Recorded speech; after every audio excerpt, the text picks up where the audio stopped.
Bienvenidos amigos, nuevo video de Lord Cinema. Hoy vamos a estar analizando el último film de la saga de El Conjuro, una de las franquicias de terror más importantes de los últimos años. Entiendo que le ha dado una bocanada de aire fresco al género, un género, no digo que haya estado estancado, pero no encontrábamos películas diferentes a lo que veníamos viendo en las últimas décadas, y me parece que El Conjuro, allá por el 2013, nos trajo una forma de contar el terror diferente, ¿no? Con terror explícito en algunos casos, con mucho misterio y con mucho sobresalto, ¿no? Esto de escenas donde la cámara gira de golpe y donde aparecen deidades o demonios en forma repentina y que hacen que el espectador se remueva o pegue un salto de la silla.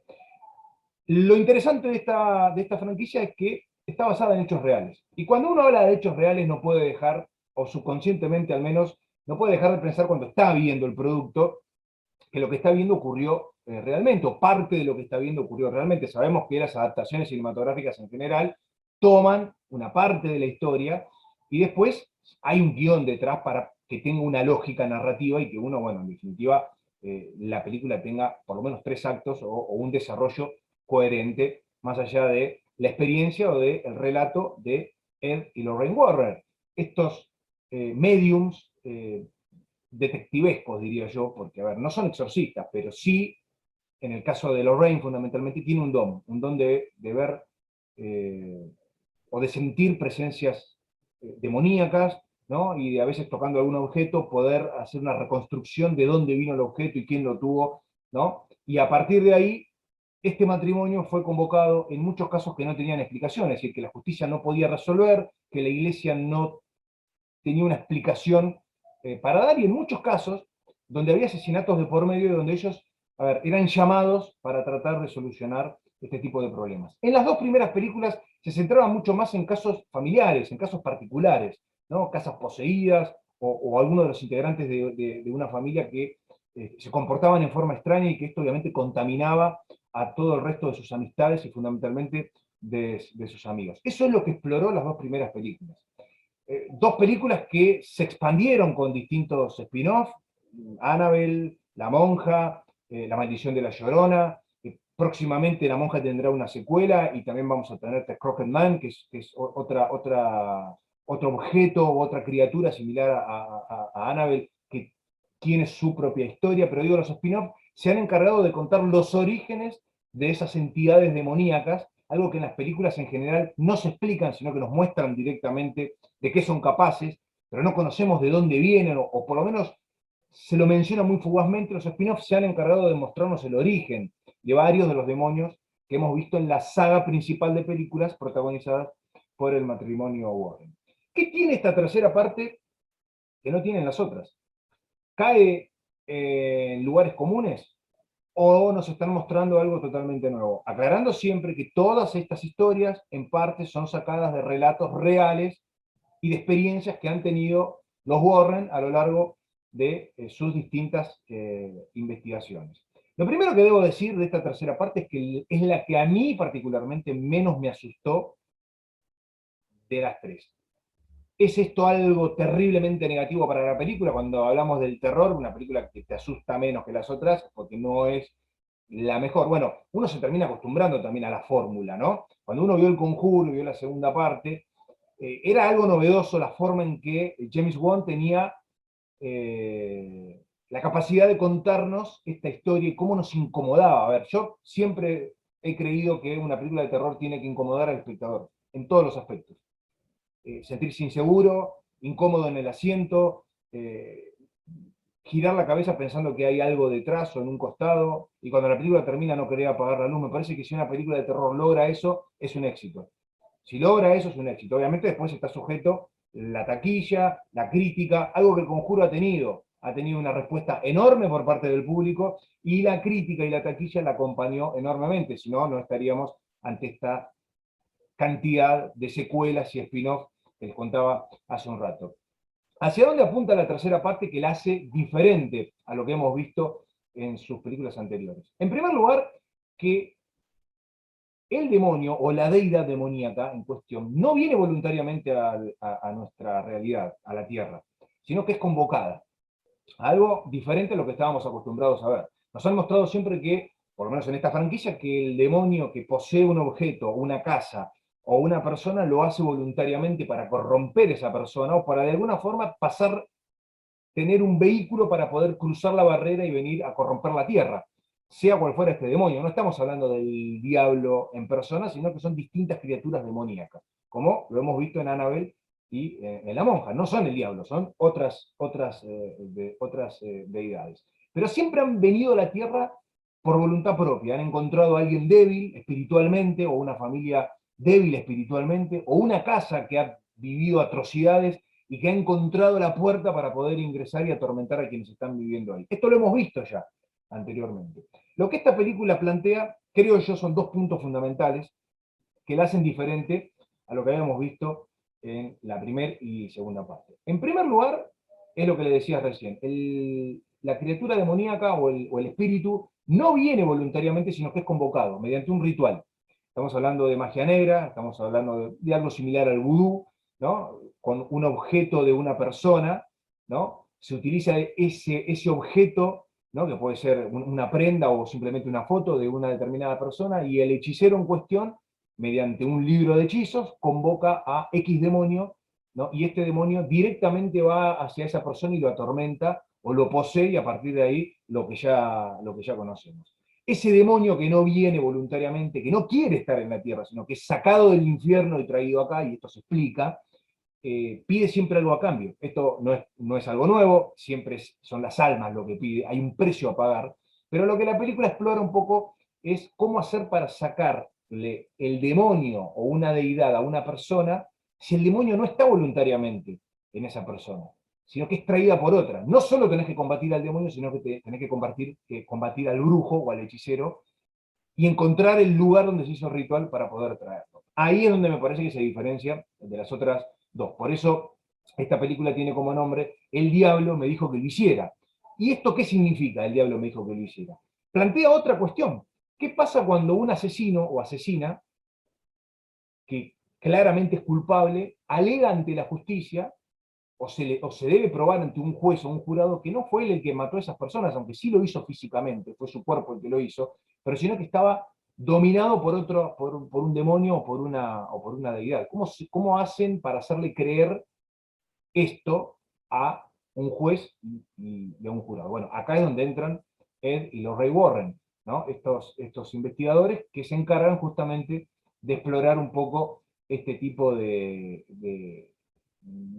cuestiones. Podemos ver algo del pasado de ellos, ¿no? Que está directamente ligado con parte del ritual, ¿no? Que descubrimos que se necesita para poder traer a estas criaturas. En general, me parece que la película mantiene la estructura básica y clásica de sus predecesoras y de parte de los spin-off. Hay referencias permanentes a los distintos demonios que hemos visto a lo largo de las distintas películas, no solo de la saga principal, sino también de las franquicias, digo, los spin-off. Presten mucha atención al principio de la película, sin spoilers obviamente, pero entiendan que hay un homenaje, creo yo, enorme al Exorcista. Hay una secuencia de un cura bajando de un taxi, la casa de fondo, que es una secuencia exacta a la película del Exorcista, que es un poco la que nos presentó este género de posesiones demoníacas. Entiendo también que toda la parte de las posesiones físicas, los trastornos físicos que el poseído tiene están brutalmente explicadas en esta película, porque lo que podemos ver es que los movimientos no humanos que hace el cuerpo cuando tiene el demonio adentro realmente son tremendos. Eso me parece que la película lo sostiene bien, lo explica bien, pero a mí la sensación que me dio es que no asusta tanto como las anteriores. Me parece que uno termina ya, y esto es lógico también, después no solo de los spin-offs, sino de dos películas previas, uno termina esperándose determinadas cosas en determinados momentos, ¿no? Más allá de eso que yo les decía al principio, de tener en el subconsciente la idea de que lo que estamos viendo es algo que ocurrió realmente, ¿no? Porque esto tiene peso en la trama, y sobre el final se pueden escuchar algunos audios originales de cuando a un niño le querían sacar este demonio, esta entidad que pasa de un niño a un adolescente, y están las grabaciones, por eso digo, hay testimonio y hay pruebas del matrimonio Warren de lo que han hecho. Los productores en general se han agarrado de esto para poder, a ver, crear estas distintas historias. Yo creo que el futuro de esta saga del Conjuro no va a estar digamos, en la estructura principal, ¿no? Sino que lo que vamos a ver de cara al futuro ya va a estar directamente apuntado a los distintos spin-offs, contando los orígenes de estos demonios. Que ahí sí ya literalmente estamos hablando de ficción pura, ¿no? Porque entiendo que los Warren han tenido experiencias paranormales directamente con algunos objetos, pero ya para contar el origen hay que armar toda una historia detrás, que eso ya forma parte del show de la franquicia. Encontramos referencias a prácticamente todas las películas que forman parte del Conjuro, tanto los spin-offs como la estructura principal, y es muy interesante encontrar a un personaje que a mí me llamó muchísimo la atención, que se llama Kastner, que es un viejo sacerdote, y que es algo similar a lo que son los Warren, ¿no? Digo, en el sentido de que también tiene su propio museo, entre comillas, o su propio depósito, donde guarda objetos que estuvieron involucrados en posesiones o que tuvieron contacto con entidades demoníacas, y que él estuvo involucrado a la hora de investigar todo el ocultismo y esto que tiene que ver con el satanismo, ¿no? Que es, creo yo, el tema principal de esta película. En ese sentido es diferente a lo que habíamos visto, pero me parece que la fórmula de asustar inevitablemente se termina volviendo un poco repetitiva. Es muy interesante el personaje de Wayne Bell, alguien como John Noble, que es un actor fantástico. Creo yo enriquece muchísimo la historia, enriquece también el relato, pero me parece que esta tercera parte pierde un poco de potencia si la tenemos que comparar con sus predecesoras, más allá de que nos han contado otra forma de posesión que no había sido explorada en la franquicia, ¿no? Y que esto de convocar a un demonio, hacer brujería para atormentar a otra persona y que no venga voluntariamente el demonio, es una novedad para la franquicia, no a nivel de cine de terror, porque esto está claro que lo hemos visto. Tiene sus momentos que asustan, a ver, no vayan a creer que la película no los tiene, sí, se van a agarrar de la silla, van a mirar para los costados, eso está, es parte de la estructura y un poco de la marca registrada que tiene esta franquicia, está presente, pero al menos lo que yo sentí es que pierde un poco de potencia en cuanto al impacto que yo sentí en determinado momento. Sí hay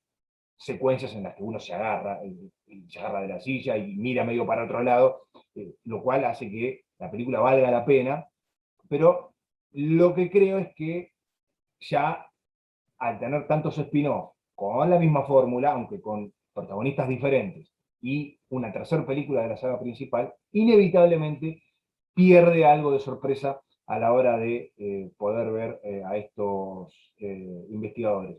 Que, a ver, es un placer. Yo, a ver, el personaje de Lorraine y de Ed son geniales, ¿no? Las formas que tienen de moverse, de mirarse, ¿no? La película genera el clímax típico del Conjuro, pero me parece que los productores a partir de ahora van a tener que apuntar un poco hacia otro lado y tratar de encontrar alguna fórmula un poco diferente. Ellos mismos han demostrado que el cine de terror, tocando temas ya conocidos, como fueron los del Conjuro, puede ser contado al espectador o mostrado al espectador de formas diferentes, o de formas que uno, cuando se siente a ver una película y llega otra vez lo mismo, se termina pegando una gran sorpresa y asustándose cuando no creía que esto iba a ocurrir.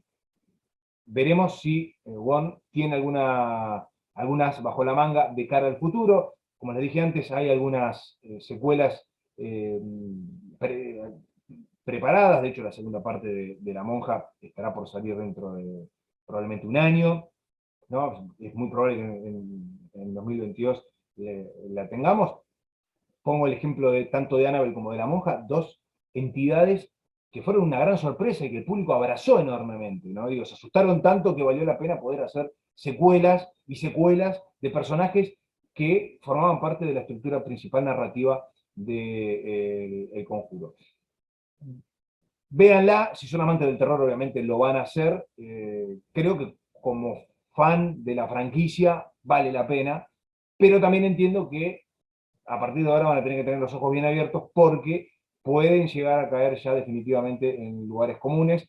No sé cuánto más tienen para contar de los Warren en forma directa, si, como yo creo que va a pasar, directamente van a concentrarse en contar historias que tienen que ver con algunos de los personajes secundarios, ¿no?, que aparecieron en la saga principal y que, bueno, podremos ver sus orígenes o hacia dónde se fueron expandiendo. Eh, Hay muchísimas posibilidades. Ese museo que ellos tienen alberga un montón de objetos, algunos que uno los ve a la pasada, pero que ni siquiera sabemos para qué sirven, ¿no? Y que no han tenido una explicación, como Annabelle, por ejemplo, que tiene su historia y que ha sido protagonista. Me parece que las posibilidades para la franquicia están lejos de terminar. Pero también entiendo que van a tener que afinar un poco el lápiz a la hora de moldear un poco las formas de mostrarnos el terror o cómo contarnos estas historias para no chocar la Ferrari o para no caer en lugares comunes y que la gente se canse y haya un hartazgo de una franquicia que empezó muy arriba y que realmente fue una gran novedad en su momento y que yo creo que todas las películas que fuimos viendo a lo largo de estos años son interesantísimas y están buenas, no terminen cayendo demasiado en lugares comunes y la gente pierda el interés. Veremos qué nos depara para el futuro la franquicia del Conjuro. Aprovechenla, disfrútenla, que es una película de terror. Véanla de noche, como yo digo siempre, las películas de terror hay que verlas de noche, nada de la luz del día, o si no cierren todo, pero para formar un poco el clímax, creo que es una buena película para pasar el rato, y aquellos amantes de la franquicia obviamente se van a encontrar con un montón de lugares comunes, homenajes a otras películas de terror que están presentes y algunos personajes interesantes que, bueno, nos cuentan que no hay una sola forma de mostrar el terror y que estas criaturas demoníacas no siempre vienen a la Tierra o a nuestra realidad de la misma forma. Si les gustó el video, denle like porque ayuda muchísimo, visiten Lord Cinema, suscríbanse al canal y nosotros nos estaremos reencontrando muy pronto con mucho más material para compartir con todos ustedes.